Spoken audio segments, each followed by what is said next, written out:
आले देवाजीच्या मना तेथे कोणाचे चालेना। हरिश्चंद्र ताराराणी वाहे डोंबा घरी पाणी। पांडवांचा साह्यकारी राज्यावरुनी केले दुरी। आले देवाजीच्या मना तेथे कोणाचे चालेना। तुका म्हणे उगी राह होईल ते सहज पहा। आले देवाजीच्या मना तेथे कोणाचे चालेना। वक्रतुंड महाकाय सूर्यकोटी समप्रभ निर्विघ्नं कुरु मे देव सर्वकार्येषु सर्वदा। महायोगपीठे तटे भीमरथ्यं वरं पुंडरीकाय दातुं मुनीन्द्रहि समागत्य तिष्ठन् तमानन्दकन्दम्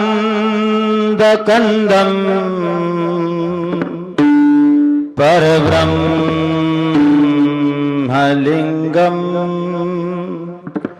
भजे पांडुरंगम।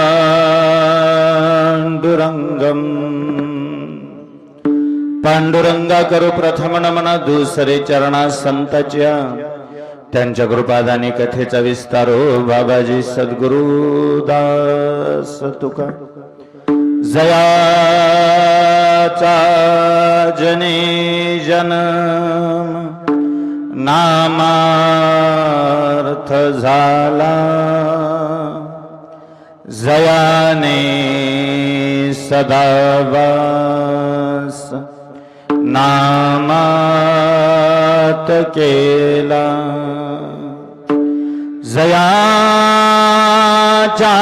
मुखे सर्वदा नाम कीर्ती।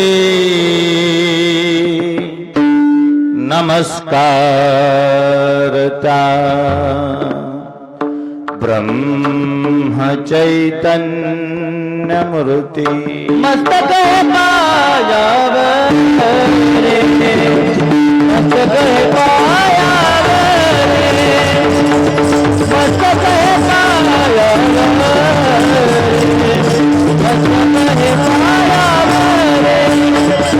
मस्तक पायावरे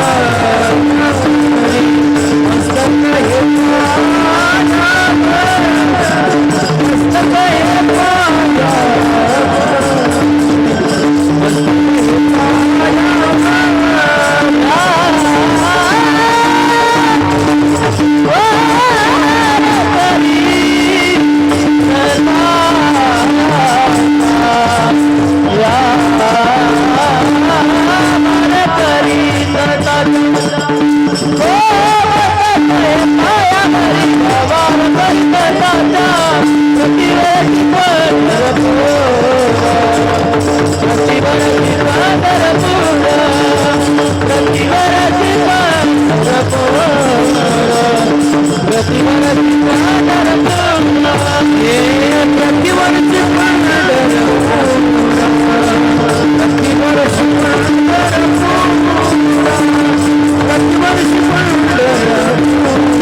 पंढरीच्या देवराया दंडवत तुझे पाया आले देवाजीच्या मनात येथे कोणाचे चालेना हरिश्चंद्र तारा राणी वाहे डोंबा घरी पाणी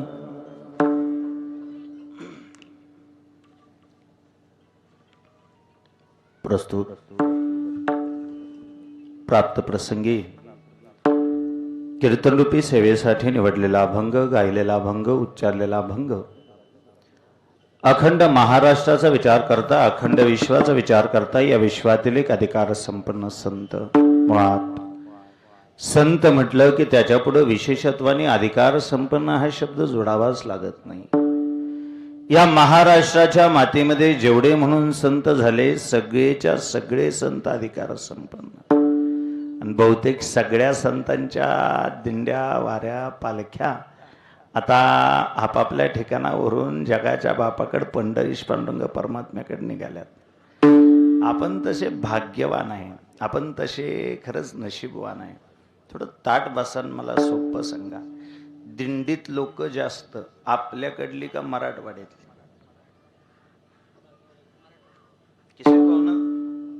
मराठवाड्यातली लोक जास्त, लोक तिकडली जास्त, पण संतांनी जाण्यासाठी आपली वाट निवडली. नाही, मी आणखी एकदा सांगतो, लोक ती जास्त पण जन्म घेण्यासाठीच त्यांनी पश्चिम महाराष्ट्र निवडला. एवढं आपलं मोठेपण. आता येताना गोरोबा काका भेटले इथं, नाही गोरोबा काकांची पालखी भेटली. उद्याचा मुक्काम सोपान काकांचा, उद्याचा मुक्काम इथं निर्वांगीत आहे. म्हणजे उजव्या बाजूला सोपान काका आहेत, गोरोबा काका आहेत, काही अंतर गेलं की तुकोबा आहेत, डाव्या बाजूला ज्ञानोबा आहेत. म्हणजे हे केवढं मोठं वैभव, केवढं मोठं सामर्थ्य, केवढी मोठी ही आयुष्यात, म्हणजे किती करोडो रुपये एकत्र केले तरी एवढी माणसं एकत्र येतील का गड्या? एवढी माणसं एकत्र येतील का?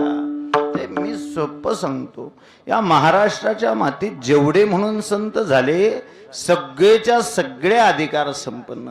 त्यातला कोणी लहान नाही, त्यातला कोणी मोठा नाही. लोक कमी जास्त सोहळ्याला असतील तसं माझं दुमत नाही, पण एखाद्याच्या सोहळ्याला लोक कमी आहेत म्हणजे तो संत कमी किंवा त्या संतांची उंची कमी असं नसतं. एकतर मी आणखी जबाबदारीने बोलतो, संतांची उंची मोजण्यासाठी त्यांना आत्ताच्या काळात आणून चालत नाही. आत्ता काय हो, दुनिया साधल्याची सोबते बुडत्याची पैरे करे रमेश बुवा. काळ जर समजा बघायचा झाला, माझ्या ज्ञानोबांची उंची मोजायची झाली तर आत्ता नाही मोजायची. आत्ता आमच्यासारख्यांच्या घरात, आता आमच्यासारख्यांच्या घरातल्या चुली ज्ञानोबांच्या नावामुळं पेटतात. नाही नाही नाही, हे सोपं आहे आणि हे खरं आहे. ज्ञानोबांचं नाव घेतो म्हणून आमच्यासारख्यांच्या घरातल्या चुली पेटतात. पण एक काळ असा होता, ज्ञानोबांना पोटाला भाकरी दिली नाही या महाराष्ट्रानं. ज्ञानोबांच्या मायबापाने देहांत प्रायश्चित्त घेतल्यावर त्या 4 लेकरांचे काय हाल झाले, ते नुसते हाल सांगितले, नुसते हाल सांगितले तरी तुमच्या डोळ्यातून पाणी येईल. आता आता आता आता आता तसं राहिलं नाही. आता माऊलींच्या पाठीमागं माणसं चालतात, माऊलींच्या पाठीमागं माऊलींचा जयघोष करत माणसं चालतात. पाठीमागल्या काही दिवसापूर्वी ज्ञानोबरायांच्या जन्माला म्हणे 750 वर्ष पूर्ण झाली म्हणून ती मंदिर समिती एकत्र आली आणि मंदिर समितीने ठरवलं, म्हणले आपण ज्ञानोबरायांच्या उपकारातून थोडंसं उतराई होण्याचा प्रयत्न करू. बरं, ज्ञानोबांच्या उपकारातून उतराई व्हायचं म्हटल्यावर काय द्यावे त्यासी व्हावे उतराई, ठेविता हा पाये जीव थोडा. आपल्यासारख्याने जीव जरी दिला तरी आपण ज्ञानोबरायांच्या उपकारातून उतराई होऊ शकत नाही. पण त्या आळंदीच्या मंदिर समितीनं ठरवलं, म्हणले असं करू, ज्ञानोबरायांच्या उपकारातून उतराई होण्यासाठी आपण ज्ञानोबरायांच्या मंदिराला सोन्याचा कळस लावू. म्हणले सोन्याचा कळस, सोन्याचा कळस लाव म्हणे. मग सोन्याचा कळस लावायचा ठरला. ज्यावेळी ती मीटिंग झाली त्यावेळी सोनं 1 लाख रुपये तोळा होतं. थोडं ताट बसा आणि मला कोणीतरी सांगा, त्या मीटिंग मध्ये असं ठरलं सोनं 1 लाख रुपये तोळा आहे आणि किती किलो वजनाचा कळस बसवायचा म्हटल्यावर सगळे म्हणले आपण असं करू, म्हणले 11 किलो सोन्याचा कळस बसवू. आता एका तोळ्याला 1 लाख तर 11 किलोला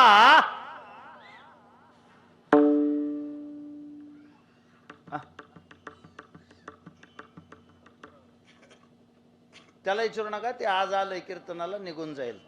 आपलं उभा राहा बाळा, जाताना जेवून जाता जाऊन. हा, एका तोळ्याला 1,00,000 म्हटल्यानंतर 11 किलोला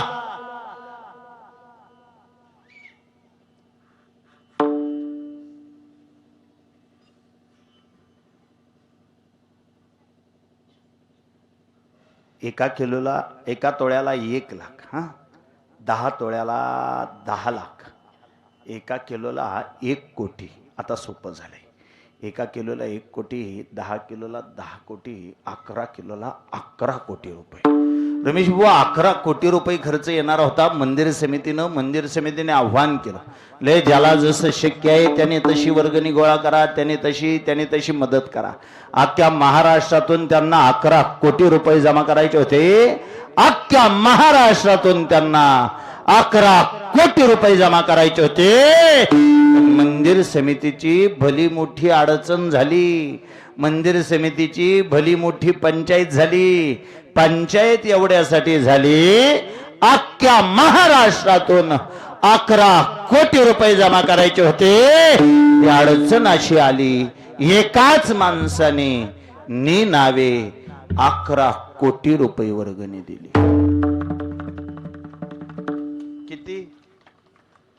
किती 11 कोटी रुपये वर्गणी. मी आणखी सांगतो, 11 कोटी दिले म्हणून जास्त कौतुक वाटलं नाही. मग नावे दिले. 11 रुपये दिले तरी आम्ही सप्त्यात 4 वेळा पुकारायला होतो. आमचं तेवढं नाव आलं नाही. तेवढं पुकारता का? पुकारणारा म्हणे, अहो पुकारलं मगाशीच, पुकरा की अजून एकदा. काय त्याला पेट्रोल जळतं का काय? पुकरा पुकरा पुकरा. पुकारणारा मनातल्या मनात म्हणतो 11 रुपये वर्गणी देतो, काल्याच्या कीर्तना दिवशी 6 माणसं जेवायला घेऊन येतो तू. पण ते मनातल्या मनात, त्याला मोठ्याने म्हणता येत नाही. त्याने मोठ्याने म्हणून चालत बी नसतं.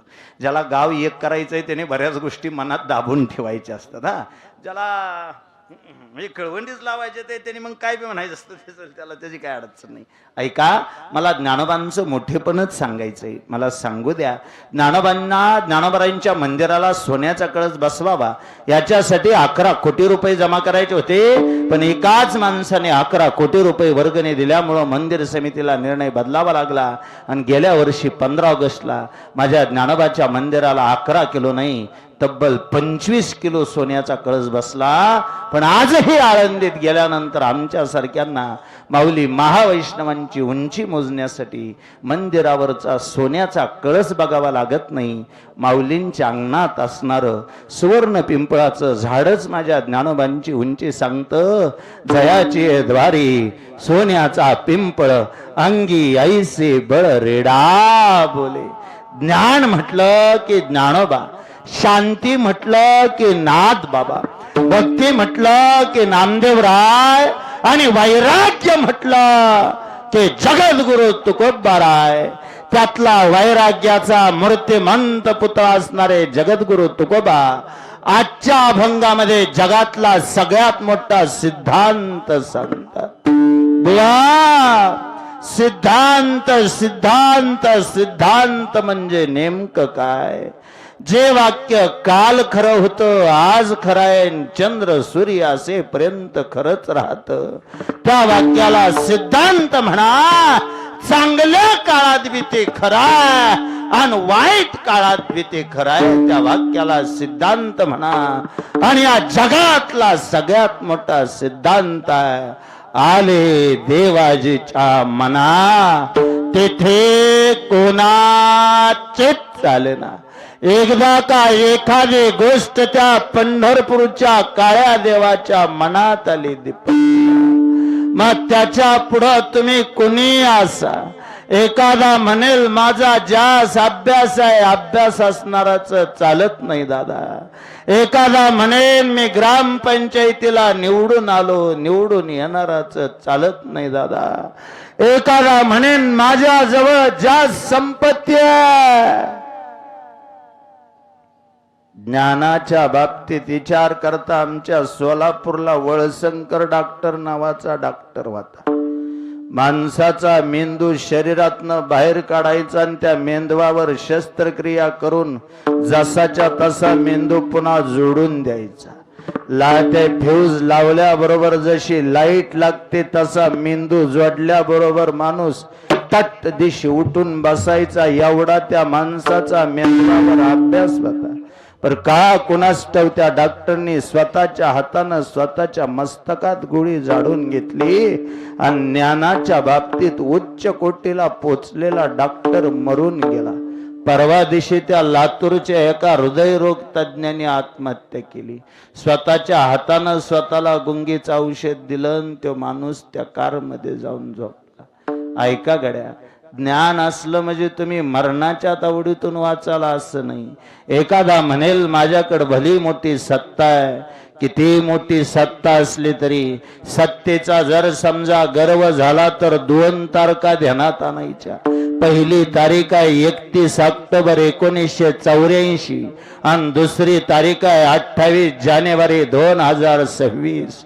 31 ऑक्टोबर 1984 ला स्वर्गीय इंदिरा गांधींना त्यांच्या अंगरक्षकानं बॉडीगार्डनं गोळ्या झाडल्या आणि देशाच्या पंतप्रधान पदावर विराजमान असताना स्वर्गीय इंदिरा गांधीजींना मरावं लागलं. कदाचित 84 ची घटना तुम्ही विसरला असाल तर 28 जानेवारीचा सूर्य उगवला होता. कुणाला कोणत्या गोष्टीची भनक नव्हती, जो तो आपापल्या परीनं कामाला लागला होता. सकाळचं काम उरकायचं आणि आपापल्या परीनं कामाला सुरुवात करायची, ह्या भावनेने सगळेजण आपापल्या कामाला लागले. पण म्हणतात त्या दिवशी 8:10 मुंबईतून उडालेलं विमान 8:50 बारामतीत पोचणार होतं. त्या विमानात 14 कारखान्याचा मालक बसला होता. किती टपरीवाला शेजाऱ्यावर नीट बोल. 14 कारखान्याचा मालक बसला होता. महाराष्ट्राचा उपमुख्यमंत्री बसला होता. माळेगाव सहकारी साखर कारखान्याचा चेअरमन बसला होता. राष्ट्रवादी काँग्रेस पक्षाचा अध्यक्ष बसला होता. महाराष्ट्राचा अर्थमंत्री बसला होता. एवढं मोठं पद 6 वेळा महाराष्ट्राचं उपमुख्यमंत्री पद ज्या माणसाने भूषवलं, असा भला मोठा माणूस सन्मान्य अजितदादा पवार बसले होते. 8:10 उडालेलं विमान 8:50 बारामतीत पोहोचणार होतं. पण 8:46 त्या पंढरपूरच्या काळ्या देवानं दिलेलं तिकीट संपलं आणि एवढ्या मोठ्या पदावर असणाऱ्या सत्ताधीशाला, जो माणूस एका शब्दात अख्खा महाराष्ट्र थांबवत होता, एवढ्या मोठ्या माणसाला मरावं लागलं. ज्ञान असणाराचं चाललं नाही, सत्ता असणाराचं चाललं नाही. संपत्तीच्या बाबतीत विचार करता माझ्यासारखी सासरवाडीत धोंड्याला मिळालेली अंगठी पंक्तीत नाचवणाऱ्या गड्यांबद्दल बोलायला मला वेळ नाही. एखादी सोन्याची चैन गळ्यात आहे म्हणून तीच चैन दुनियाला दाखवून फुगीरपणा करणाऱ्यांबद्दल मला बोलायला वेळ नाही. माझ्याकडे अशा भल्या श्रीमंताची नोंद आहे, ज्या श्रीमंताच्या घरी 7 कोटी सोन्याची घर आहेत. एका घराला 3 चौकटीने, एका चौकटीला 22.5 क्विंटल सोनं आहे. 9 ग्रहाच्या पायऱ्या करायचा, मग जाऊन सिंहासनावर बसायचा. देवाचा राजा इंद्र त्याच्या डोक्यावर छत धरून उभा राहायचा. तुमचा वायुदेव त्याचं नगर झाडायचा. मेघराजा त्याच्या घरी पाणी भरायचा.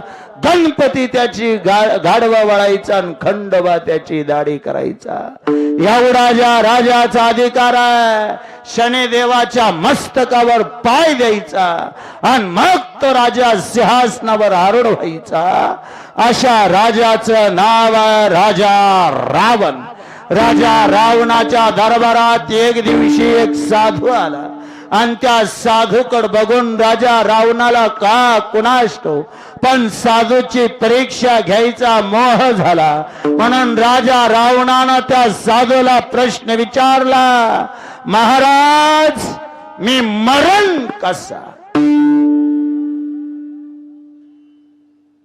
साधून राजा रावणाकडे बघितलं. आणि साधू तोंड उघडणार तोपर्यंत रावणाचा एक सेवक धावत आला. त्याने निमूटपणे सांगितलं, ऐका, तुम्ही जर त्याला त्याचं मरण सांगायला जाचाल तर तो कधी मरणार आहे मला माहित नाही, पण तुम्ही आता मरू शकता एवढं मात्र नक्की, कारण तो सध्या ह्या धुंदीत जगतोय. आपण कधी मरणारच नाही असं त्याला वाटतं. तुम्ही काहीतरी खोटं नाटक सांगा. तेव्हा त्या साधूनं शब्द उच्चारला, म्हणे पुढे श्रीमंत दिसला म्हणून, पुढे एखादा जहागीरदार दिसला म्हणून त्याच्या तोंडासारखं गोड बोलायला मी काय तुला कीर्तनकार वाटलो काय? कीर्तनकार वाटलो काय? पुढे श्रीमंत दिसल्यावर त्याला हांजे हांजे हांजे करायला.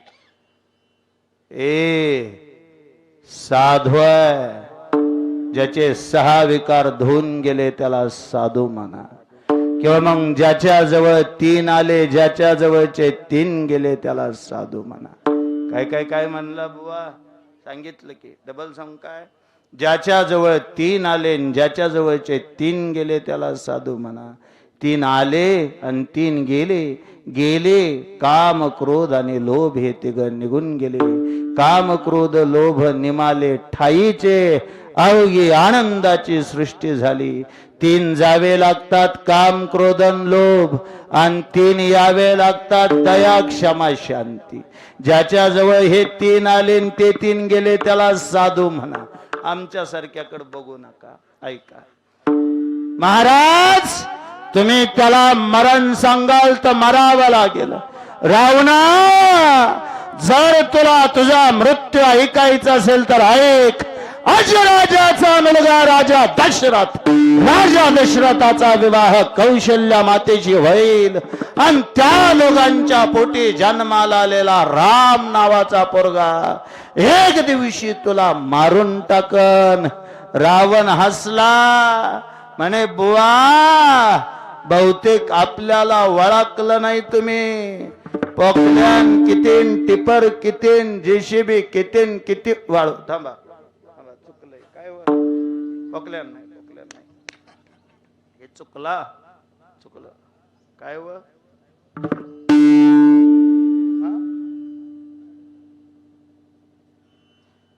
7 कोटी सोन्याची घर आहेत. एका घराला 3 चौकटीने, एका चौकटीला 22 क्विंटल सोनं आहे.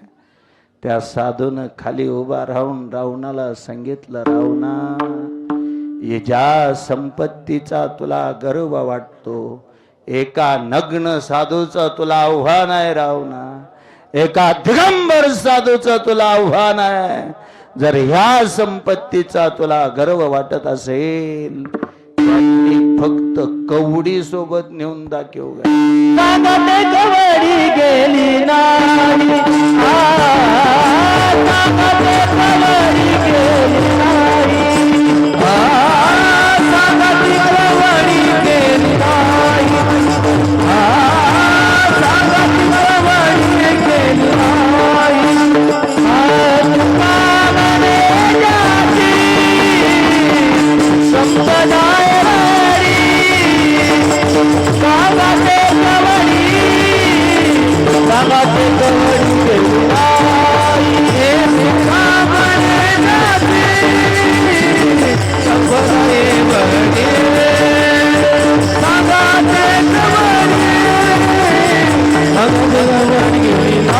गेली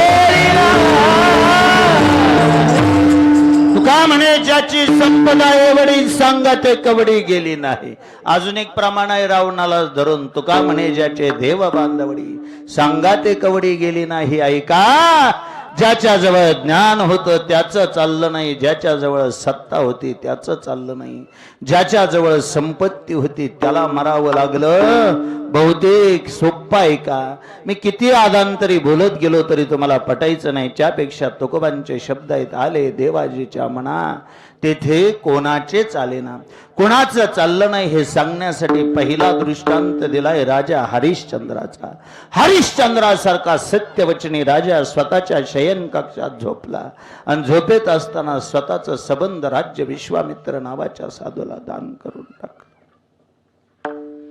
राज्य दान दिलं स्वप्नात अन साधवाला सत्यात क्षणाचा विलंब न करता राजा हरिश्चंद्रानं स्वतःच सबंध राज्य विश्वामित्राला दान करून टाकलं. शब्दामध्ये बदल केला नाही, शब्द फिरवला नाही, शब्द पलटून दिला नाही. ज्यानं दिलेला शब्द मनापासून पाळला तो राजा हरिश्चंद्र आज बी त्याची माणूस शपथ घेतलं.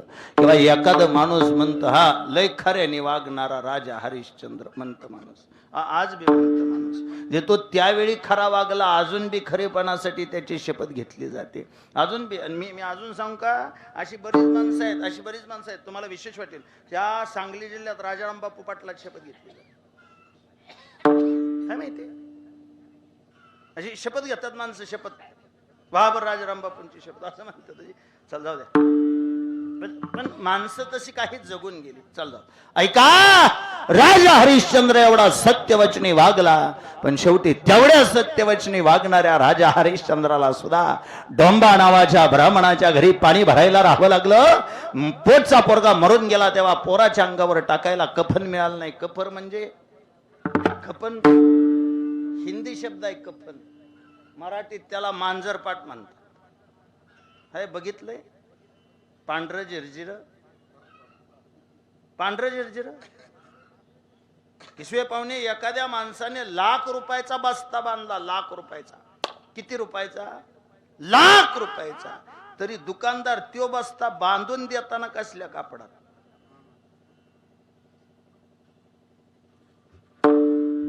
मांजरपाटातच.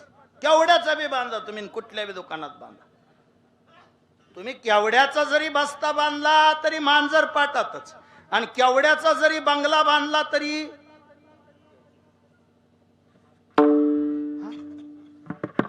असं आहे का? मग गरीबाला मांजरपाटात आणि ज्यांनी भला मोठा बंगला बांधलाय त्याला रेशमी मलमली. हा, गरीब मिळाला तरी रुपयाचं, जहागीरदार मिळाला 2,000ची नोट. सोयीच नाही तशी. तुम्ही बारकाई नाही ऐकून घ्या सगळ्या गोष्टी. हरिश्चंद्रासारखा राजा, त्या राजा हरिश्चंद्राचा मुलगा मरून गेला आणि त्याच्या अंगावर टाकायला कफन मिळाला नाही. जे घेऊन आली होती ती तारा राणी स्वतःच्या लेकराची प्रेत यात्रा तिथपर्यंत घेऊन आली आणि लेकराला सरणावर झोपवल्यानंतर त्या अंधाऱ्या रात्रीमध्ये मशाल घेऊन तो मसंजोगी म्हणायचं त्याला. हाय मसंजोगी शब्दात हे जुनं झालं शब्द सगळं. मसंजोगी शब्द बी मसनवाटाच राहिला नाही तर मसनवाटा राखणाराला मसंजोगी म्हणायची. तो मसंजोगी अंधाऱ्या रात्रीमध्ये मशाल धरून उभा राहिला होता. एक माई स्वतःच्या लेकराला अग्नी देतीये हे बघत असताना त्या मसंजोग्याने अशी मशाल लावली होती आणि त्या जळत्या मशालीमध्ये तारा राणीनं त्या मसंजोग्याचा चेहरा बघितला. तो मसंजोगी दुसरा तिसरा कोणी नव्हता, राजा हरिश्चंद्र होता. पोराची प्रेत यात्रा समोर आहे. पोराच्या अंगावर टाकायला कफन मिळालं नाही, पोराच्या अंगावर टाकायला कफन मिळालं नाही. तारा राणीनं राजा हरिश्चंद्राकडे बघितलं आणि नवऱ्याला प्रश्न विचारला, मालक काय चुकलं असेल? उभ्या आयुष्यात कधी वाईट वागले नाही, उभ्या आयुष्यात कधी कोणाचं वाईट केलं नाही, उभ्या आयुष्यात कधी नीतिधर्म सोडला नाही, उभ्या आयुष्यात कधी सत्याचा मार्ग सोडला नाही. आणि एवढं सगळं असताना सुद्धा आज माझ्यासारखीला लेकराच्या अंगावर टाकायला कफन मिळालं नाही, माझ्यासारखीला लेकराच्या अंगावर टाकायला कफन मिळालं नाही. शेजाऱ्याच्या साड्या लावणारनी 9 दिवसाला 9 रंगाच्या साड्या नेसल्या. काय शेजाऱ्याच्या चाड्या लावणारनी 9 दिवसाला 9 रंगाच्या साड्या नेसल्या. मालक उभ्या आयुष्यात कधी लबाडी केली नाही, कधी कुणाची निंदा नालस्ती केली नाही, कधी कुणाची चहाडी लावली नाही, कधी कुणाबरोबर वाईट वागली नाही. आणि माझं जाऊ द्या हो, पण तुम्ही उभ्या आयुष्यात कधी खोटं बोलला नाही. अखंड आर्यावत तुम्हाला सत्यवचनी राजा हरिश्चंद्र म्हणून ओळखतो. आणि एवढं असून तुम्हाला डोंबा नावाच्या ब्राह्मणाच्या घरी पाणी भरायला राहावं लागलं. मला काय चूक होती? राजा हरिश्चंद्रानं तारा राणीच्या डोळ्याला हात लावला, तारा राणीच्या डोळ्यातली आसव पुसलीन तारा राणीला सांगितलं, तारा राणी आयुष्यभर ध्यानात ठेवायचं, आयुष्य म्हणजे ऊन सावलीचा खेळ आहे. त्या पंढरपूरच्या काळ्या मालकाच्या मनात आलं तर मसनवाटा राखणारा सुद्धा राजा होऊ शकतो. आणि त्याच्या मनात जर आलं तर राजा असताना सुद्धा लोकाच्या घरी पाणी भरू शकतो. हरिश्चंद्र तारा राणी वाहे डोंबा घरी पाणी, एवढा दृष्टांत पुरा वाटला असेल म्हणून तुकोबांनी दुसरा दृष्टांत दिला पांडवांच्या आयुष्यातला. तो जगाचा बाप पांडवांचा सहाय्यकारी आहे. पांडवांसाठी त्याने नको नको ती कामं केली. थोडं माफी मागून बोलतो, करायला पाहिजे होती ती केली, करायला नको होती ती बी केली. म्हणू नका कोणाला, बोबाटा करू नका, केला तरी माझं गरीबाचं नाव सांगू नका. मी तुम्हाला आज एक आतली महत्वाची गोष्ट सांगतो. पांडव जिंकावेत याच्यासाठी श्रीकृष्णाने महाभारतात 19 पाप केली. किती किती किती पांडव जिंकावेत याच्यासाठी जगाच्या बापानं महाभारतात 19 पाप केली. अर्जुनानं एकदा अडवलं होतं. अर्जुन म्हणला होता, देवा अरे निशस्त्रावरती वार करणं पाप आहे. कृष्णाने सांगितलं, तू मला शिकवू नको, मी साऱ्या जगाचा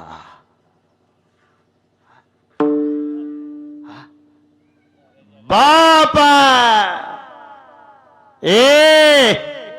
सगळ्या वेळी पांडवांच्या पाठीशी उभा राहिला.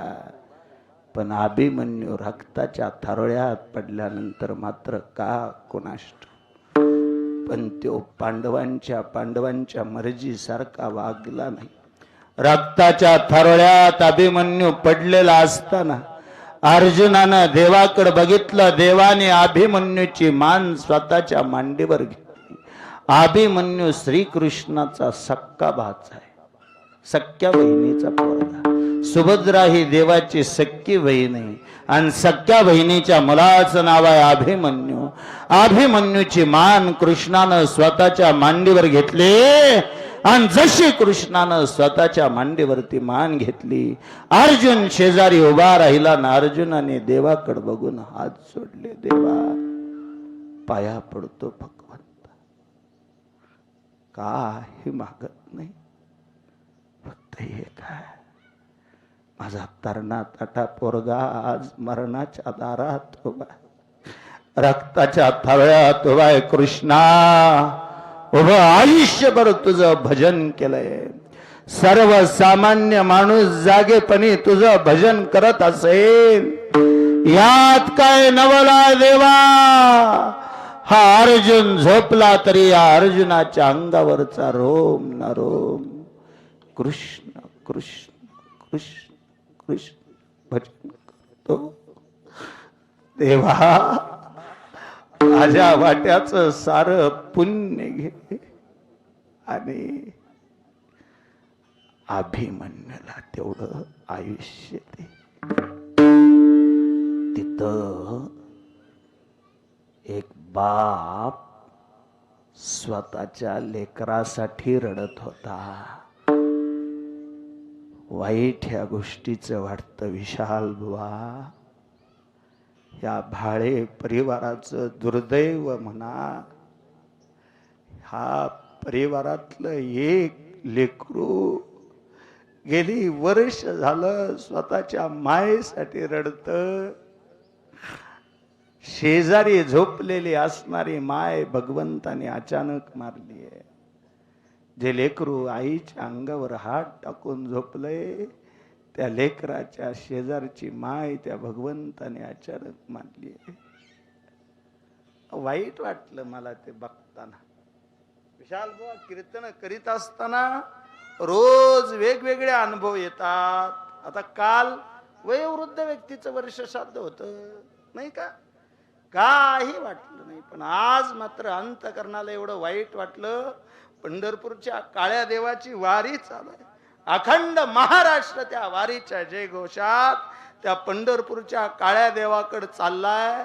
पण का कुणाष्ट त्या देवानं 1 वर्ष झालं एका एवढ्या जीवाला तरमळायला लावलंय. 34 पोरगा आहे, 34 दक्ष नाव आहे. माझ्या पुढं असं बसलं होतं. ते मला माहिती सांगत होत नाही.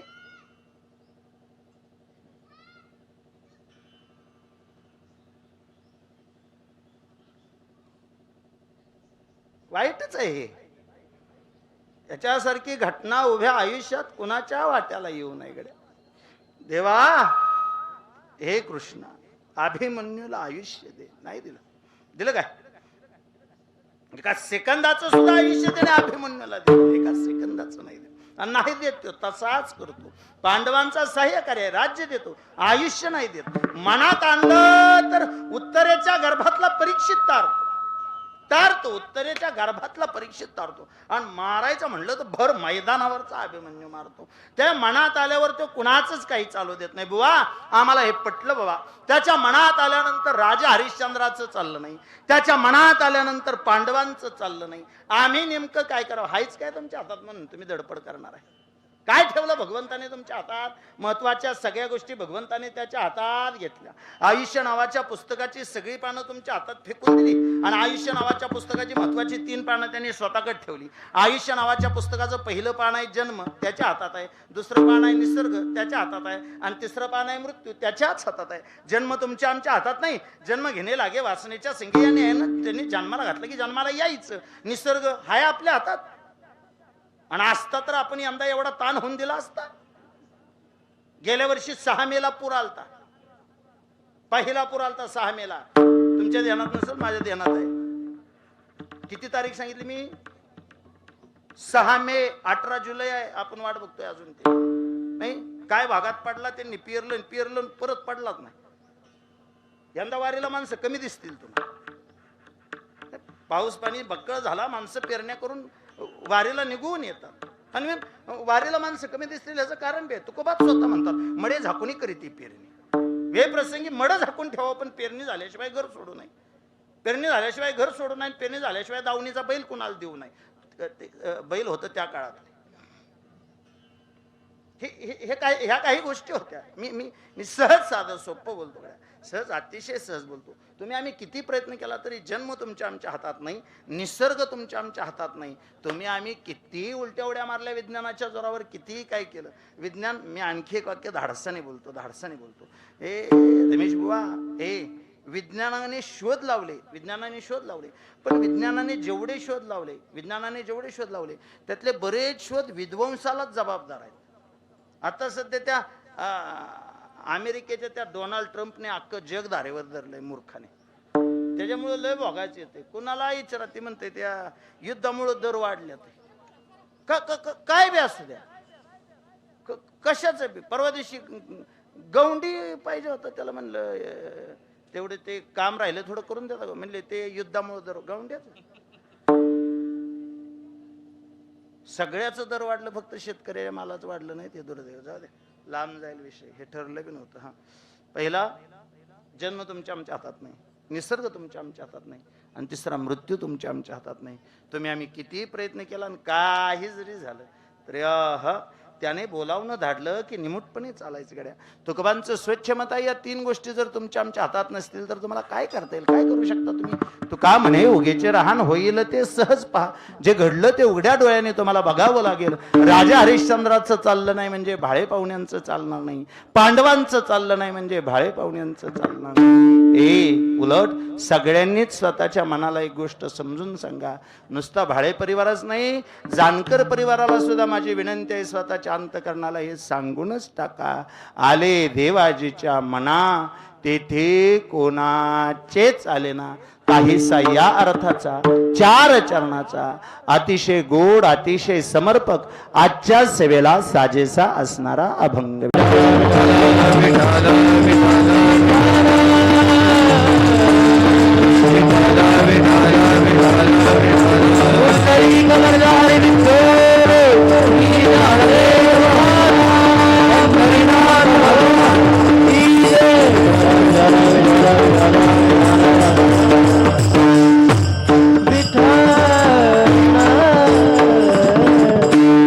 असा या अर्थाचा अभंग सेवेला पण घेण्यापाठीमागचा परिहार नाम सेवेचं कारण या परिवाराचं अस्तित्व, या परिवाराचं मांगल्य, या परिवाराचं पावित्र्य, या परिवाराचा सन्मान, या परिवाराचा स्वाभिमान, या परिवाराचा अभिमान, या परिवाराचा आधारवड, या परिवारातली लाडकी सुनबाई, त्या लहान लेकराची माय. खरं विशाल बुवा अगदी मुळापासून सांगतो, ऐका. ताट बस सगळेजण. आदरणीय साहेबराव विठ्ठल ढाळे यांचा हा परिवार, त्यांच्या पोटी जन्म झाला आदरणीय नानासाहेब ढाळे यांचा. नानासाहेब भाळे यांचा जन्म झाला. नानासाहेबांच्या पोटी 2 मुलं आणि 1 मुलगी. 2 मुलांपैकी आदरणीय गणेश दादा, धनंजयराव आणि 1 मुलगी आहे मनीषा नावाची. नानासाहेबांच्या पत्नीचं नाव कुसुम. अतिशय कष्टातून चांगल्या पद्धतीनं प्रामाणिकपणे जगणारा हा परिवार. या सबंध खोरोची गावचा विचार केला तर एक अतिशय चांगलं गाव. महाराष्ट्राच्या मातीतला हा पुणे जिल्हा, पुणे जिल्ह्यातला इंदापूर तालुका आणि इंदापूर तालुक्यातलं एक चांगलं प्रगत गाव खोरोची गाव. निरामाईनं स्वतःच्या कडेला घेतल्यासारखं, स्वतःच्या कुशीत घेतल्यासारखं गाव. ह्या गावाची आणि आमच्या गावाची अशी एक जोड लागते बघा. आम्ही कुणाला जरी म्हणलं मोरोची, ते म्हणतात इंदापूर तालुक्यात नाही, ती खोरोची, असं असं वाटतं. किंवा मग एखाद्याला म्हणलं का नाही मोरोची, ते म्हणतात कुठली खोरोची मोरोची का, असं नाहीच. खोरोची मोरोची असं म्हणतच नाहीत. खोरोची मोरोची असं नाही. पण ते ज्याला ही दोन्ही गावं माहित आहेत का नाही, हे दोन्ही गावं माहित आहेत, ही माणसं बहुतेक असं जोडायला बघतात. एक चांगलं गाव खोरोची. मी जर बरोबर बोलत असेल विशाल बुवा, तर आदरणीय चातुर्मासे महाराजांचा ह्या गावावरती भला मोठा प्रभाव आहे. आणि त्यांच्या सेवेनं, त्यांच्या श्रद्धेनं बरीच लोक वारकरी संप्रदायाकडे वळली. हा किसवे परिवार त्यांच्यापैकी एक.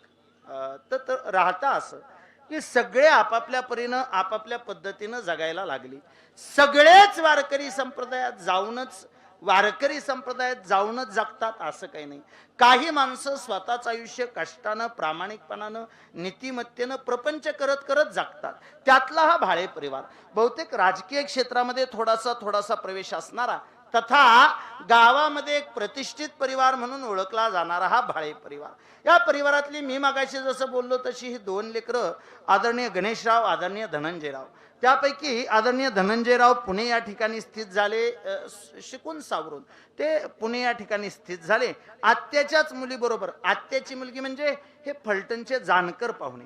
फलटणला शुक्रवार पेठेत ह्या जानकर पाहुण्यांचं त्या शनी मंदिराच्या शेजारी घर आहे. आणि मग तिथं त्यांच्याच म्हणजे स्वतःच्या सख्या आत्याची मुलगी त्या पूजाताई बरोबर धनंजय रावांचा विवाह झाला. आणि हा म्हणता संसाराच्या वेलीला एक फूल लागलं, एक मुलगा झाला. त्याचं नाव दक्ष ठेवलं. लहान आहे, 4थीत आहे. सगळा प्रपंच, सगळा परिवार, सगळी माणसं आपापल्या बाजूनं, आपापल्या परीनं यथोचित मार्गाने होती. कुणालाही कोणत्याही गोष्टीचा त्रास नव्हता. अलीकडच्या काळातला तुमचा सगळ्यात चांगला शब्द वापरतो, इंग्रजी आहे पण तरी तो सगळ्यांना कळेल. परिवार आपल्या आपल्या पद्धतीनं सेटल झाला होता. आता कुणाला कशाची अडचण नव्हती. पण तो पंढरपूरचा काळा देव बघा असाच करतो. मला त्याची पक्की खात्री आहे. मला त्याचा चांगला अनुभव आलाय. आजपर्यंत मी त्याच्याबद्दल बराच अभ्यास केलाय. त्याच्याबद्दल केलेला माझा अभ्यास बहुतेक चुकीचा असू शकतो. तुम्ही कुणी मला सांगा महाराज तुम्ही चुकीचं बोलता म्हणून. तो असाच करतोय. काय कष्टाचे दिवस असताना स्वसायला लावतो आणि सुखाची झालर आली की असा एखादा प्रसंग घडवून आणतो, परिवार एका क्षणात उद्ध्वस्त होतो. आणि तसंच झालं. बर काय त्याला निमित्त नाही, कुठला आजार, कुठलंच पूर्वकल्पना नाही, पूर्व सूचना नाही. मी जर बरोबर बोलत असेल तर एखादा माणूस जर आजारी असेल, आता आपल्या तुमच्या परिसरामध्ये तुम्ही कुठं नेता माहित नाही, पण आमच्या परिसरामध्ये एखादा माणूस जास्त सिरियस असलं तर आम्ही अकलूजला इनामदार डॉक्टरांकडे नेतो. बहुतेक इथून पण बरीच माणसं अकलूजला इनामदार डॉक्टरकडे येतात.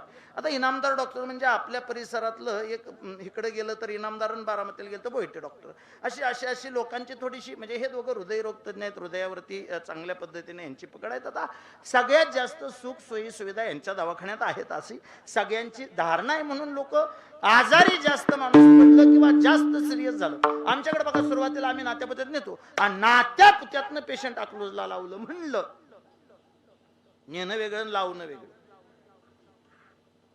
दोन शब्द वापरले मी, नेणं वेगळं आणि लावणं वेगळं. डॉक्टरनी अकलूजला पेशंट लावलं म्हणलं की बाकीच्यांच्या काळजाचा थरका पडतो.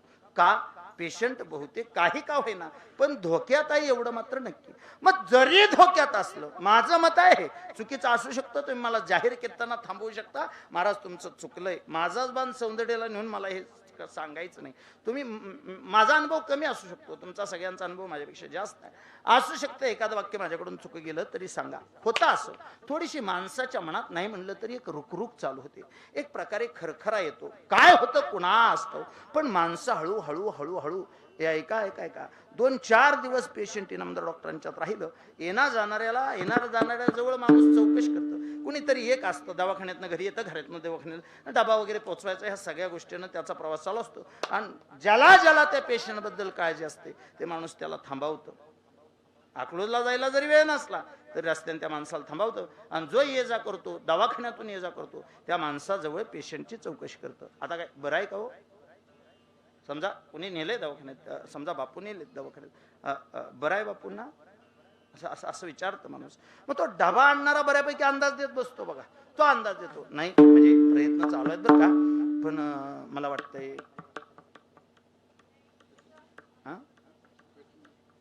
हा कठीण आहे.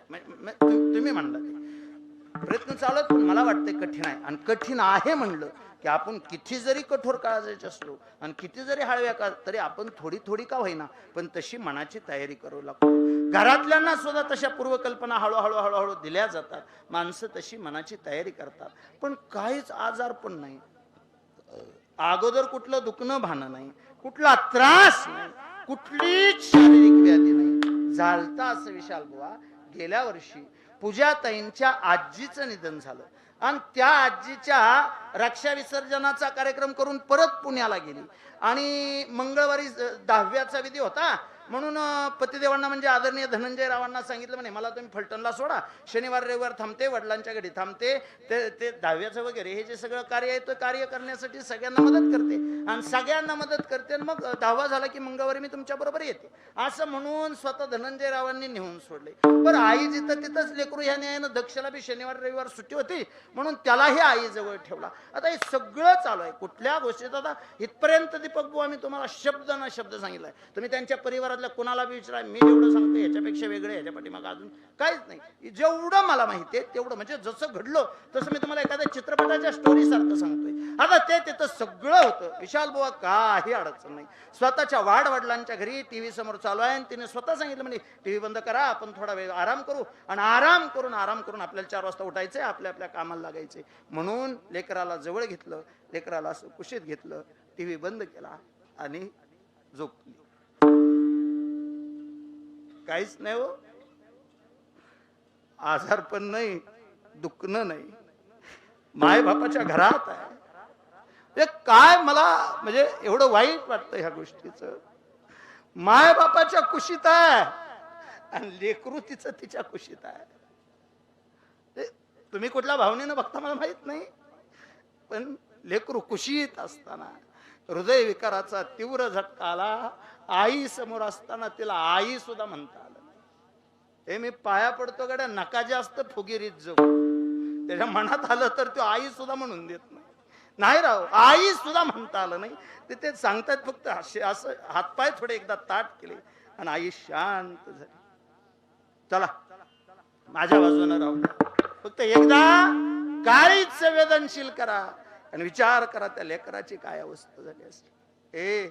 झोपेतनं उठलंय आणि त्या आईला म्हणते आई उठना. कशी उठेल आता? काही ती उठायची झोप झोपली काय? आता कशी येईल? आता काय ती यायच्या गावाला गेली काय? ए सहज बोलतो गड्या. दीपक बुवा, तुम्ही या जगाच्या पाठीवर काही देऊ शकता, पण त्या लेकराला त्याची माय नाही देऊ शकत, हे मात्र नक्की आहे. त्या लेकराला त्याची आई नाही देऊ शकत, एवढं मात्र नक्की आहे. आई त्याच्यासाठी किती गरजेची आहे हे माझ्यासारख्या नराधमाने सांगण्यापेक्षा तुकोबा सांगावं एकदा, एवढ्याशा लेकराला आई काय करते ते. लेकुराचे हित, लेकुराचे हित,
लेकुराचे हित, वाहे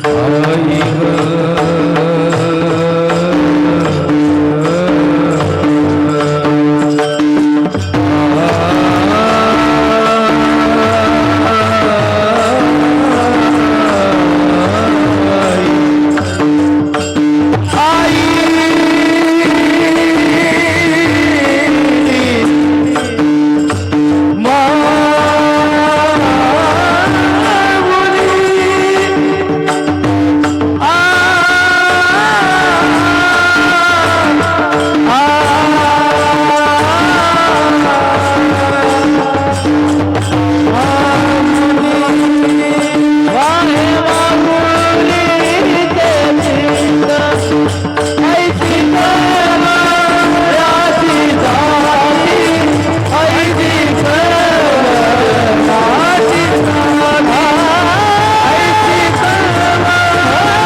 चित्त,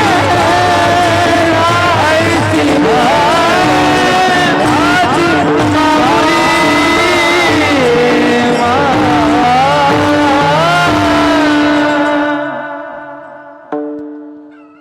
लेकुराचे हित, वाहे माऊलीचे चित्त, ऐसी कळवळ्याची जाती, करी लाभा विनप्रीती.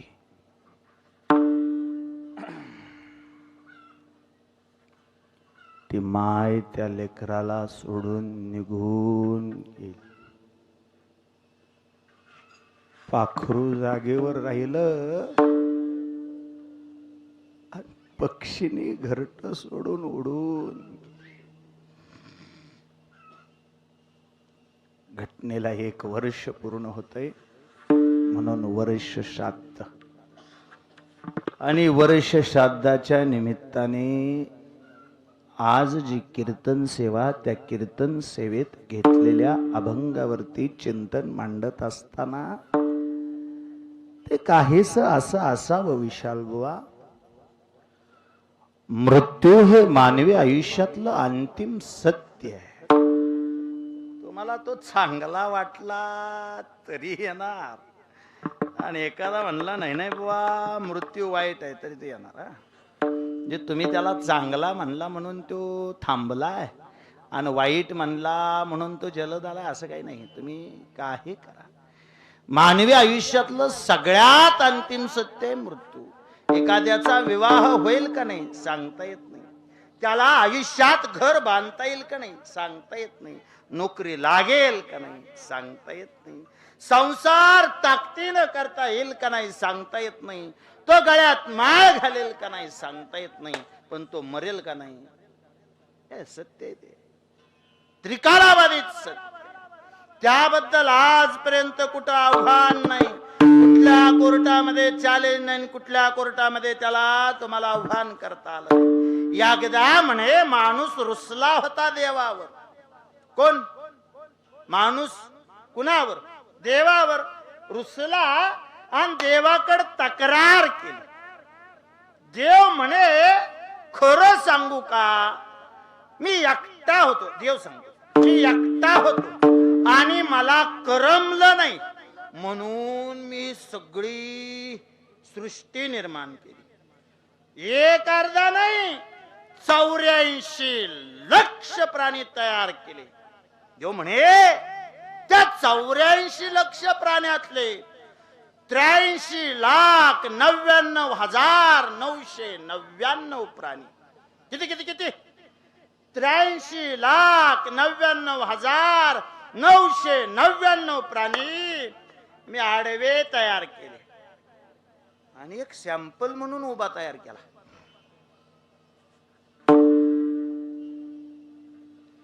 जे आडवे तयार केले ते सरळ चालतायत, कुणाला त्रास नाही. आणखी एक वाक्य बोलतो.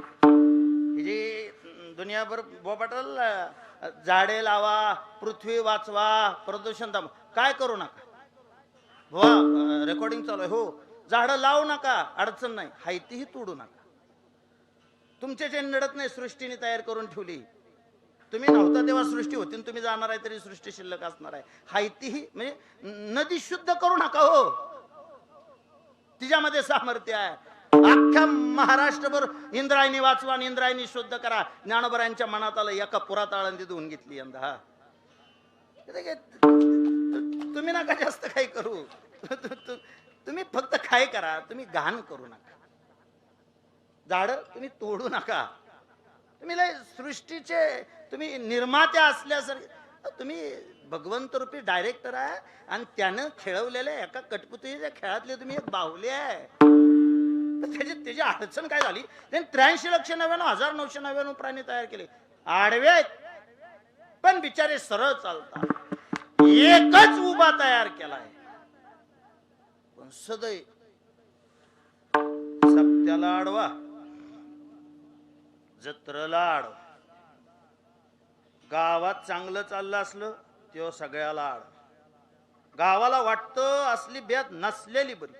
सगळ्याच्या 10व्याला पहिल्या पंक्तीला तोच गडी आहे. असं ना, जेवून द्या जेवत असलं नका त्याला आड. म्हणजे तुम्ही नीट ऐका, नीट. आता काय काय काय जणांनी अजून अलीकडे एक शोध लावले. म्हणले ही वाऱ्या चालले ते म्हणले, दिंड्या 1,00,000 माणसं चालले ती म्हणली. एवढ्या लोकांना जर समजा 22 दिवसाचा प्रवास आहे, शोध लावला. विशाल भाऊ आपण लय मागा. एक जणांनी शोध लावला, म्हणला माणसं किती असतील ज्ञानोबरायांबरोबर? म्हणले कमीत कमी 10 लाख असतील. किती दिवस चालतात? 22 दिवस चालतात. म्हणजे अशीच 10 लाख माणसं, अशीच 10 लाख माणसं 22 दिवस जर काम करायला लावलं तर किती पगार होईल?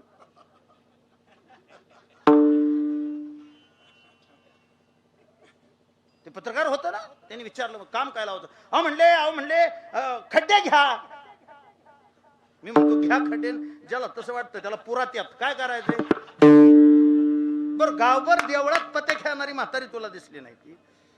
नाही गळ्याचे नाही. अहो बोंबला थिनते ती आईबापाच्या जीवावर जगणारे मोठमोठाले. आता शब्द चुकीचा जाईल, नकोच. हा, आई बापाच्या जीवावर जगणारे बोंबलं धिनणारे ते दिसत नाही. वारी करणाऱ्यांबद्दल बी तुमच्या मनात शंका निर्माण होते. मी सोपं बोलतो, देवाने 83,99,999 प्राणी तयार केले. उभ्या आयुष्यात त्यातला एकही प्राणी स्वतःच आयुष्य सोडून बाजूला गेला नाही. किती भुकेजला म्हणून वाघाने कधी गवत खाल्लं नाही, आणि किती भुकेजली तरी गायीने कधी गवत सोडून मांस खाल्लं नाही. त्यांनी स्वतःचा धर्म सोडला नाही, त्यांनी स्वतःचं आयुष्य सोडलं नाही, त्यांनी स्वतःचा कुठलाच नियम त्यांनी कधी मोडला नाही. नियम मोडतो, नियम तयार करतो, आणि सगळ्यात महत्वाचं गंमत अशी आहे, स्वतःच तयार केलेले नियम स्वतःच मोडतो, त्याला माणूस म्हणायचं. रस्त्यावर बोर्ड लावले ते कोणी? माणसाने. आणि त्या बोर्डाचा नियम मोडतो कोण? माणूस. रस्त्यावर ते स्पीड ब्रेकर केले ते कोणी? आणि त्याच्यावरूनच गाडी अशी उडवत नेतोय कोण? मग पुढल्या वर्षी आम्हाला बोलावं लागते. नाही, मी सोपं बोलतो, साधं बोलतो, सहज बोलतो. कुठलाही जीव, मला एक वाक्य सांगायचं ह्या निमित्ताने, कुठलाच जीव तक्रार करून जगत नाही. हाय कोणाची तक्रार? कुणाचीच तक्रार नाही, कोणाची तक्रार नाही. कधीतरी म्हणे ह्या खोरोची पासून निर्वांगीच्या या फाट्यापर्यंत जाताना कधीतरी म्हणे इथं कुठंतरी ट्रक मधून साखरेचं पोतं पडलं. एक मुंगी आली, तिने साखरेचा एक कण घेतला, निघून गेली. एक मुंगी आली, साखरेचा कण घेतला, निघून गेली. एक मुंगळाला, साखरेचा एक कण घेतला, निघून गेला. एक चिवताई आली, साखरेचे 4-2 दाणे घेतले, निघून गेले. एक माणूस आला. हा, काय झालं? अक्क तक्रार आहे. एकही प्राणी साठवून जगत नाही, एकही प्राणी साठवून जगत नाही. तक्रार कोणाचीच नाही. साठवून जगणारा एकच माणूस आहे. मरोस्तवर साठवतो, तरी त्याला आपण भरपूर साठवलंय असं कधीच वाटत नाही. बरं, होतं काय आपल्या जवळ आजपर्यंत? काही नव्हतं. पोटाला भाकरी नव्हतं. तिथपासूनची सुरुवात आहे. आज बऱ्याच जणांनी आपलं विश्व तयार केलंय, पण आहे या विश्वावरती आम्ही समाधान नाही. आम्ही जे मिळालंय त्याच्यावर समाधानी नाही. जे नाही मिळालं त्याची आम्हाला अजून हवा आहे. आणि एक आहे, लक्षात ठेवा, इच्छा पूर्ण झाली की लोभ तयार करते. इच्छा प्रचंड वाईट आहे. अपूर्ण राहिली की क्रोध तयार करते. काम पूर्ण नाही झालं, इच्छा पूर्ण झाली की राग येतो. आणि पूर्ण झाली, मिळाली एखादी गोष्ट, अजून मिळावी असं वाटतं. नाहीतर एखादा ग्रामपंचायत सदस्य असेल तर त्याला सरपंच व्हावं वाटतं. सरपंच असेल तर त्याला पंचायत समिती सदस्य व्हावं वाटतं. पंचायत समिती सदस्य असेल तर त्याला पंचायत समिती सभापती व्हावं वाटतं. पंचायत समिती सभापती असेल तर त्याला किती उशीर थांबलो तरी पंतप्रधानापेक्षा म्हणजे इच्छा संपली कोणाची? कवाच नाही संपत. ऐका गड्या, या 84 लक्ष योनीमध्ये कुणीच तक्रार केली नाही. देवाकडे एकदा मानव जातीनं तक्रार केली, देवा एवढं गोड आयुष्य तू आम्हाला दिले इंद्रिय हातपाय कान डोळे मुख बोलाया वचन, जैने तू जोडशी नारायण. या आयुष्याने आम्ही नारायण जोडू शकतो, एवढं शरीर तू गोड दिलं. या आयुष्याने आम्ही आयुष्याच्या या साधने सच्चिदानंद पदवी घेणे इथपर्यंत हे आयुष्याला तो आधार दिला. देवे दिला देह भजना गोमटा. देवा तू आम्हाला देह दिला, देताना अतिशय सुंदर दिला. इतरांपेक्षा वेगळी व्यवस्था करून दिली. या देहाला प्रचंड पावित्र्य दिलं. आणि एवढा चांगला देह, नरदेह निदान लादले हाती उत्तम सार उत्तम गती. देवाची होईल म्हणती ते होती तरी कान चित्ती धरावे. या देहानं देव होता येतं, या देहानं ज्ञानोबा होता येतं, या देहानं तुकोबा होता येतं, या देहानं छत्रपती शिवाजीराजे होता येतं, या देहानं राजमाता अहिल्यादेवी होळकर होता येतं, या देहानं डॉक्टर बाबासाहेब आंबेडकर होता येतं, या देहानं कर्मवीर भाऊराव पाटील होता येतं, लोकशाहीर अण्णाभाऊ साठे होता येतं, याच देहानं महात्मा फुले होता येतं, याच देहानं आद्य क्रांतीवीर नरवीर उमाजी नाईक होता येतं. देहानात आणलं तर होता येतं, नाहीतर याच देहाची राख रांगोळी सुद्धा करता येते. तो देताना देह चांगला दिला देवा, पण अडचण एक केली रे. एवढा चांगला देह देऊन सुद्धा तू या देहाला मरण नावाचा शाप कशा पायी दिला? तक्रार आहे देवा आमची. देह चांगला दिला, पण या देहाला तू मरण नावाचा शाप नव्हता द्यायला पाहिजे. देव हसला. देव म्हणे, कमाल आहे बुवा तुमची. मरण तुम्हाला शाप वाटतो का? ताट बसा आणि थोडं ताट बसून ऐका. मरण हा मानवी आयुष्याला मिळालेला शाप नाही, उलट मानवी आयुष्याला मिळालेलं सगळ्यात सुंदर वरदान आहे. त्याचं नाव आहे मृत्यू. देव म्हणे, माणसं मरतात म्हणूनच माणसं जगतात. माणसं जर मेली नसती थोडी कल्पना करा. आदांतरी बोलत नाही. 4 लाख वर्षापासून 4 लाख वर्षापूर्वी या सृष्टीची निर्मिती झाली. किती किती 4 लाख वर्ष. तुला टाळ वाजवायला तो काय थोडी कोंबडी आणून खांत का कोणते खोडे काय त्याच्यात जीव गुतलाय काय कळना काय.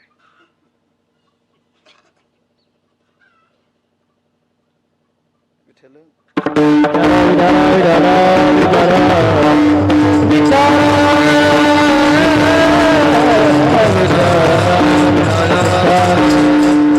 तुम्ही हसू नका जाधव. मी 10:15 वाजल्यापासून माझी तिची पर्दा चालली. मी ध्यान ठेवायचो जेव्हा ते जोरात कॉक करणार आहे त्याच्यापेक्षा जोरात मी वरडायचो. तिचा आवाज येऊ नये माझा आवाज यावं. शेवट त्याने हरवलं. आपलं संपलं नेटच. तर काय करते असं का असं भाऊ आजच्या दिवस आहे उद्या तिची गरज. हा कुठं आलतो 4 लाख. हा देव हसला म्हणे त्या मृत्यूला तुम्ही शाप म्हणता काय.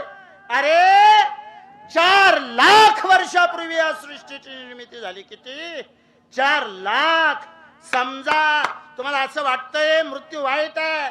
समजा 4 लाख वर्षापासून आजपर्यंत माणूसच मेला नसता.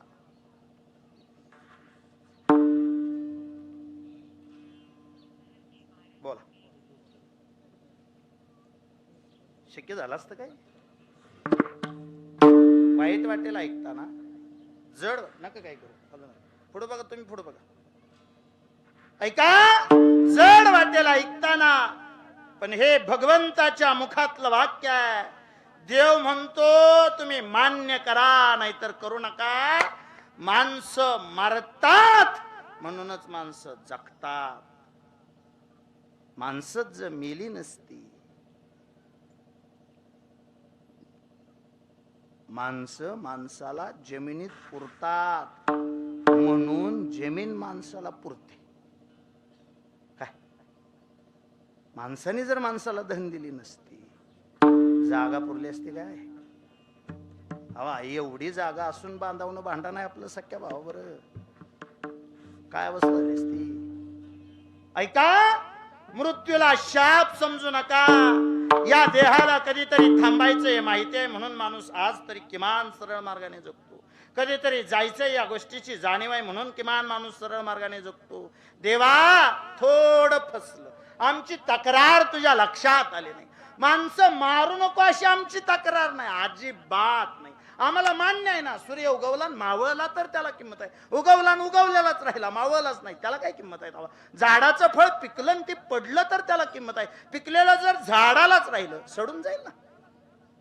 पिकलेलं पडलं पाहिजे नाही. त्याने जर हट्ट केला मी झाडाला धरूनच बसणार आहे तर किती पिकलेलं फळ असलं तरी समाजाच्या उपयोगाला नाही आल्यावर काय त्या फळाचा उपयोग आहे.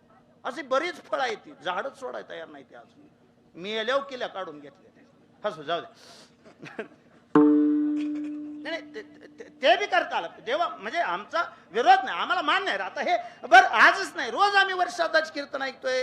रोज आम्हाला हेच सांगतात बुवा आलं का नाही.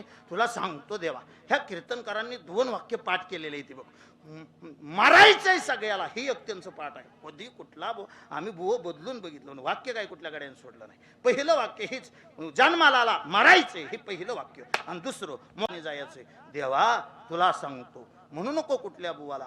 मोकळ्याच हाताने यायचंय आणि मोकळ्याच हाताने जायचंय हे सांगायला येणारा बुवा मोकळ्या हाताने येतो पण जाताना काय मोकळा जाईना. जाताना काय मोकळा जाईना. हा गाशा हा पाहुण्याला मागे देता काय एखादा काय पाहुण्याचा असेल ते काय म्हणू दे की बरोबर. माग म्हणण्यापेक्षा असं काय एकदा समोर समोर होईल तेव्हा. ऐका देवा मृत्यूबद्दल आमची तक्रार नाही. ऐक मरावं लागणार आहे आम्हाला माहिती आहे रे. आम्ही ज्ञानोबरांच्या ज्ञानेश्वरीची पारायण ज्ञानोबरांच्या ज्ञानेश्वरीतल्या काही ओव्या आम्ही समोर घेतल्यात. देहाच्या गावा आलिया जन्म मृत्यूची असोळिया ना म्हणून ये धनंजया जयापरी. जो देहाच्या गावाला आला आणि ज्याने जन्माला होकार दिला त्याला मृत्यूला नकार देता येत नाही, हे आम्हाला मान्य आहे. फक्त देवा माणूस म्हणून आमची एक अट आहे, माणूस म्हणून आमची एक विनंती आहे, काही कर देवा, फक्त एक आहे, दुःख मात्र वैऱ्याच्या सुद्धा वाट्याला देऊ नको. माणसं मारायची मार, फक्त आमची इच्छा अशी आहे, तरणा ताटा कुणाचाच कधी पोरगा मारू नको. वाईट हे बघ, पिकलेलं पान आहे, पिकलेलं फळ आहे, पडलंच पाहिजे, पण आम्ही तुझ्या पुढे पाया पडतो, तरणा ताटा कधी कुणाचा पोरगा मारू नको. एक म्हातारपणी कधी कुणाची बायको मारू नको. वाटतं माणसाला, विनोद करतात माणसं, पण हे काय, म्हातारपणी बायको हीच नवऱ्याची आई असते. त्याच्यामुळं तरणा ताटा कुणाचा पोरगा मारू नको, पहिली विनंती. म्हातारपणी कधी कुणाची बायको मारू नको, दुसरी विनंती. आणि आणखी एक मत आहे, देवा पाया पडतो आम्ही तुझ्या, पण एक इच्छा आहे आमची, माणसं मारायची मार, पण देवा तिसरी विनंती आहे, लेकरू लहान असताना त्याची कधी आई मारू कधीच. काय तुला माणसं, हे बघ तुझा नियम आहे, आम्हाला माहिती आहे, तू ठरवल्यावर कुणीच जगू शकत नाही, तो मारायचं ठरवल्यावर कुणीच जगू शकत नाही, आणि तो जगवायचं ठरवल्यावर कुणीच मरू शकत नाही. आमच्या तिथं त्या माळशिरस तालुक्यात तांदळवाडीत एक पिकअप विहिरीत गेलं. यात्रेला गेलो होतो, देवदर्शनाला गेलो आणि विहिरीत गेलो. 14 पैकी 8 मेली, उरलेली जगली. मारायचं कुणाला, जगवायचं कुणाला, तुझ्याच हातात आहे देवा. पण एक मानव जात म्हणून आमची विनंती आहे, लेकरू लहान असताना त्याची माय मारू नको, तरणा ताटा कधी कोणाचा पोरगा मारू नको, म्हातारपणी कधी कोणाची बायको मारू नको. अरे एवढा मोठा IAS अधिकारी तुकारामजी मुंडे, माय मेल्यानंतर तो माणूस धाय मोकलून रडला होता.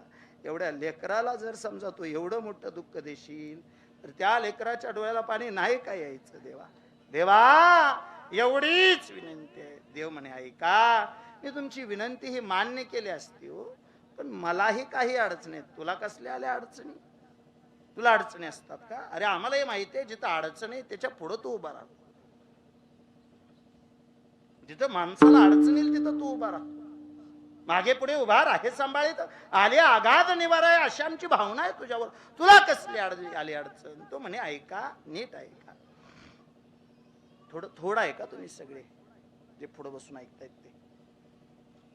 कधी कधी तुम्हाला असं प्रमाण कीर्तनात ऐकायला मिळतं, केले कर्म झाले त्याची भोगाले उपजली मेले आयुष्य किती.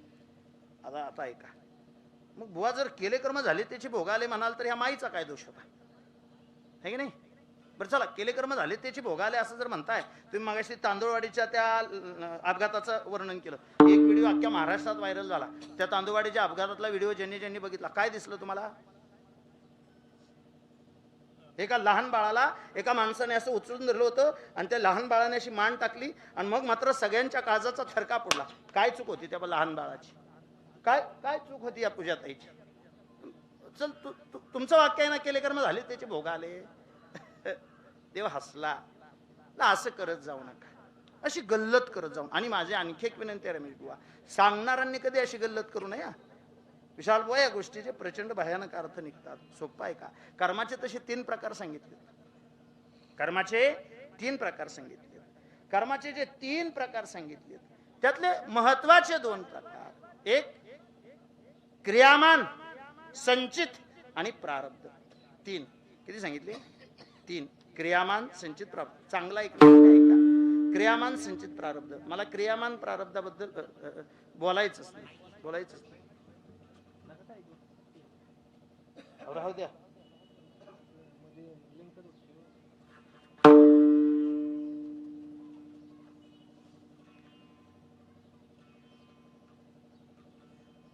प्रारब्ध, क्रियामान, संचित आणि प्रारब्ध. पाठीमाग काहीतरी चुकलेलं असेल आणि ते जर भोगावं लागलं तर त्याला संचित कर्म म्हणा. पाठीमागं काहीतरी चुकलं. राजा दशरथाला भोगावं लागलं होतं, हे की नाही. श्रावण बाळ मारला म्हणून पुढची 4 मुलं असताना त्याला ते एका बी लेकराचं तोंड नाही बघायला मिळालं. सीताई साहेबाला भोगावं लागलं होतं. त्या पोपटाने महिनेला तिने त्रास दिलता, त्यावेळेस त्यांनी शाप दिलता, म्हणूनच तिला रामापासून वेगळं राहायला लागलं, सीतेला भोगावं लागलं. बहुतेक आहे का, बहुतेक आता कितीतरी उदाहरणं सांगता येतील. भीष्म पितामहाला भोगावं लागलं होतं. एका सरड्याला त्यांनी काट टोचलं म्हणून मरताना त्याला बाण टोचलं. केले कर्म झाले त्याचे भोगाले. पाठीमागं कधीतरी झालंय तुमच्याकडून चुकलंय आणि तुम्हाला अचानक ते तुमच्या कधीतरी आयुष्यात आलं की समजायचं ते संचित कर्म. आणि कधी कधी कधी कधी रमेश बुवा काहीच दोष नसतो आपला, तरी आपल्या नशिबानं आपल्या समोर लिहून ठेवलं म्हणून आपल्याला ते भोगायचं येतं. त्यात आपला पाठीमागचा कसलाही भूतकाळ त्यात हस्तक्षेप करत नाही. त्या लहान लेकराच्याही वाट्याला त्याचा भूतकाळ आला नव्हता, आमच्या पूजाताईच्याही वाट्याला तो भूतकाळ आला नव्हता. कुठल्याही गोष्टी नाहीत. भगवंताच्या त्या त्या क्षणाला तशी तशी गोष्ट मनात आली आणि त्या क्षणाला भगवंताने तो निर्णय घेतला आणि या समोर बसलेल्या लेकराची माय त्याने आपल्या सगळ्यांपासून वेगळी केली. खरं सांगू रमेश बुवा, कदाचित या गोष्टीची जाणीव माझ्या तुकोबांना झाली असेल. तुकोबांनी जमलेल्या सगळ्यांना कळावं तथा या जगाने सावध राहावं याच्यासाठी जगातला सगळ्यात मोठा सिद्धांत आजच्या अभंगाच्या पहिल्या चरणात सांगितलं. आले देवा गीता मला, आले देवा गीता मला, आले देवा गीता मला, आले देवा गीता मला. ते कोणाचे जाणे ना, ते कोणाचे जाणे ना, आले देवा गीता मला, आले देवा गीता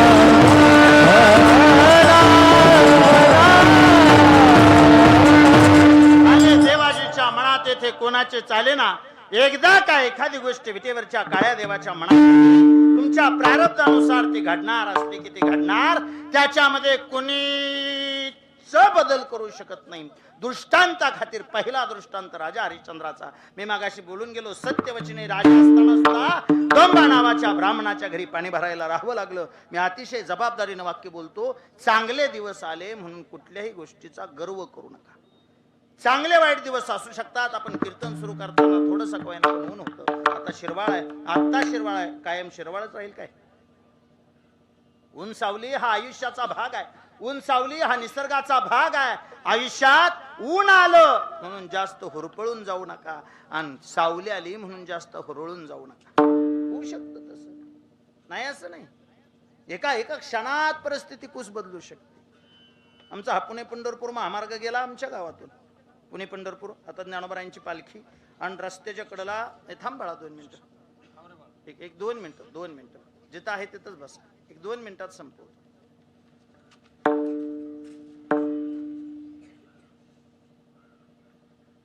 हा पुणे पंढरपूर महामार्ग गेला आणि रस्त्याच्या कडेला ज्यांची घर आहेत ज्यांच्या जमिनी आहेत त्यांच्या जमिनी सरकारने अक्वायर करून घेतली. रस्ता विस्तारीकरण करायचं होतं, रस्ता वाढवायचा होता.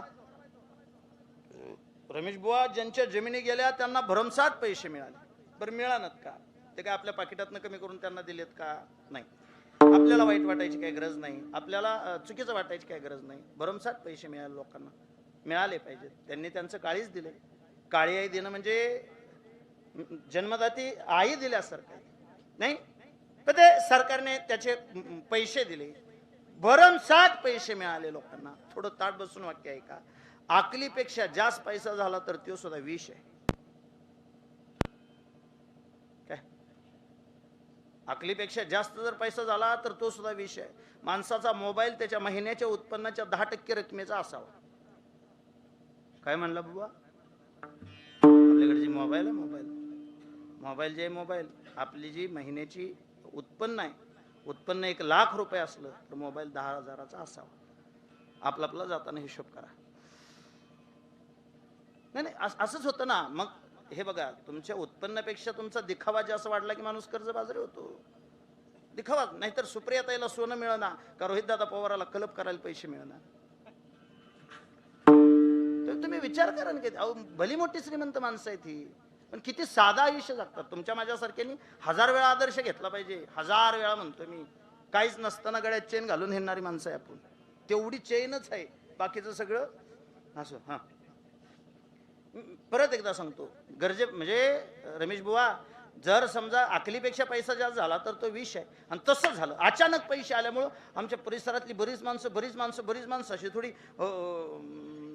थोडी अशी थोडं त्यांना अचानक आला ना पैसा, अचानक आला. कष्टाचा आला ना की मग त्याची चीज कळते, कष्टाचा आला की मग त्याची किंमत कळते. अचानक पैसा आला आणि त्या काळात आमच्या गावात एक कंपनी आली.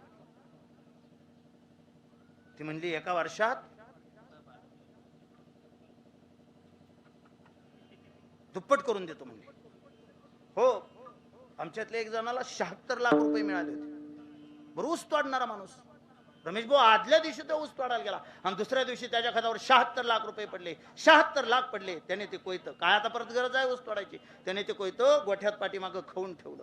आणि गोठ्यात पाठीमागं खाऊन ठेवलं. त्या दिवशी त्याच्या अकाउंटला 76 लाख रुपये जमा झाले. 76 लाख जमा झाल्यावर पुन्हा काय ऊस तोडायची गरज आहे? 76 लाख आहेत, काय ऊस तोडायची गरज आहे? म्हणून त्याने विचार केला, आता 76 लाख रुपये खर्च कसे करायचे. त्याने इकडे तिकडे बघितलं आणि विशाल बुवा त्याच्या लक्षात आलं, बऱ्याच जणांनी बंगल्याची कामं धरली होती. त्याला पैसे आले की त्यांनी पहिलं बंगल्याचं काम केलं आणि 16 लाख रुपये खर्च केले. 76 मधून 16 गेले. बहुतेक त्याच्याकडे 60 लाख रुपये शिल्लक राहिले. 60च राहिले का? एवढं मोठं हिशोब येत नाही. 76 मधून 16 गेले. बहुतेक त्याच्याकडे 60 लाख रुपये शिल्लक राहिले. आणि नेमकं त्याच्याकडे 60 लाख रुपये शिल्लक राहिलेले असताना आमची गाडी त्यांच्या दारात निघाली. त्यांनी विचार केला, भिकाऱ्याकडे गाड्या येत्या, रोज लोकांच्या दारात जाऊन रडते ती, ह्यांच्याकडे गाड्या येत्या, आपण का घेऊ नाही. म्हणून त्यांनी 10 लाख रुपये खर्च केले. केसवे पाहुणे त्यांनी गाडी घेतली. घेईना का, आपल्या पैशाची घेतली नाही. आपली काय गरज आहे त्याच्यावर जायची. गाडी घेऊन बंगला बांधून बी त्याच्याकडं 50 लाख रुपये शिल्लक होते. त्याने विचार केला, कंपनी अशी आहे, एका वर्षात 2 पट करून देते. तर तुम्ही त्याला येडा समजू नका. त्याने 50 लाख टाकले नाहीत. त्याने त्यातला 1 लाख रुपये टाकले. आणि 1 लाख रुपये टाकले, 1 लाख रुपये टाकले. परिस्थिती बदलली होती. बंगला होता, गाडी होती, सगळी ऐश्वराम, सगळ्या गोष्टी आता जवळ आलत्या. त्याने त्या कंपनीला 1 लाख रुपये भरले आणि कंपनी प्रामाणिक निघाली. तुम्हाला वाटलं असेल फसवलं. कंपनी प्रामाणिक निघाली. कंपनीने 1 लाखाचे त्याला पुढल्या वर्षी 2 लाख दिले. तुम्ही माझे पाहुणे, तुम्ही माझ्या जवळचे आहे, तुम्ही मला खोटं बोलणार नाही. खरं सांगा, 1 लाखाचे 2 लाख दिल्यावर त्याने हसायला पाहिजे होतं का रडायला? हसायला पाहिजे होतं. पण का कुणास ठाऊक तो रडत होता. मला अजून कळालं नाही तो का रडत होता. काय काय हा हा हा आत्ता कळालं बघा तुमच्यामुळे पाहुणे. मला कळालं नाही. तुम्ही एवढे दिवस विचार करतो 1 लाखात 2 लाख झालं तर रडत का होता. आत्ताशी मला कळालं. त्याने विचार केला, 1 लाख रुपये भरले तर कंपनीने 2 लाख दिले. आपण जर 50 लाख रुपये भरले असते तर कंपनीने आपल्याला 1 खोके नको म्हणायला 1 कोटी रुपये दिले असते. असा त्याने विचार केला आणि असा विचार करून तो रडायला लागला. पण त्याने परत हुशारी केली. जे जे आपणाशी ठावे ते ते इतरास सांगावे, शहाणे करून सोडावे सकळ जन. ह्या न्यायानं जेवढे जेवढे जवळचे पाहुणे होते तेवढ्या सगळ्यांना त्याने ही स्कीम सांगितली. जवळच्या पाहुण्यांकडून त्याने जवळचे चांगले 5 पाहुणे जवळ घेतले आणि बहुतेक अशा जवळचीच गुंतली जातात. हा चला, माझं चुकलं, काय गरज नव्हती. पण 5 जवळचे पाहुणे शोधले आणि प्रत्येक पाहुण्याकडून त्याने 10 10 10 10 असे 50 लाख रुपये गोळा केले. पाहुण्यांचे 50 आणि त्याच्याकडे स्वतःकडे 50 होते. असे मिळून त्याने 1 कोटी रुपये त्या कंपनीत भरले. 1 कोटी रुपये त्या कंपनीत भरले. दृष्टांत संपला. महाराज अजून 2 मिनिटं घ्या, पण पुढं काय झालं ते तरी सांगा ना. नाही नाही झालंच नाही पुढं काय, तर सांगू काय मी तरी. माझा दृष्टांतच संपला, कीर्तनच संपला. आपण आपण ते संपू द्या, कीर्तन संपलं तरी कीर्तन संपव, पण एवढं एवढं एवढं सांगून जा.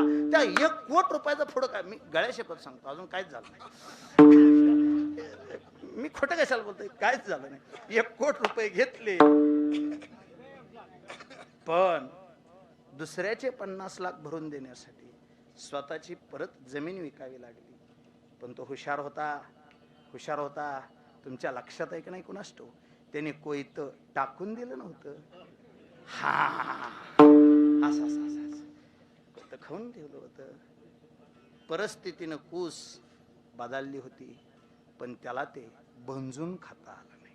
मी पुन्हा पुन्हा सांगेन, किती काय झालं उभ्या आयुष्यात, तरी अशा लांड्या लटक्या कमाईच्या पाठीमागं कधीच धावू नका. जवळ आलं भगवंताच्या कृपेनं तर त्याचा गर्व करू नका. हरिश्चंद्र राजासारख्या राजाला जर पाणी भरावं लागत असेल तर ह्या सुळबुवाला ते देव कवा दुसऱ्याच्या दारात लोटायला ठेवू शकतो, याची जाणीव सुळबुवाने ठेवावी. आणि तुम्ही ऐकायला आलाय म्हणून तुम्ही बी ठेवावी. हरिश्चंद्र तारा राणी वाहे डोंबा घरी पाणी, पांडवांचा सह्यकारी राज्यवरून गेले दुरी. मला सगळं मान्य, ज्या देवाच्या मनात आल्यानंतर हे सगळं होतं त्या देवाचं नाव.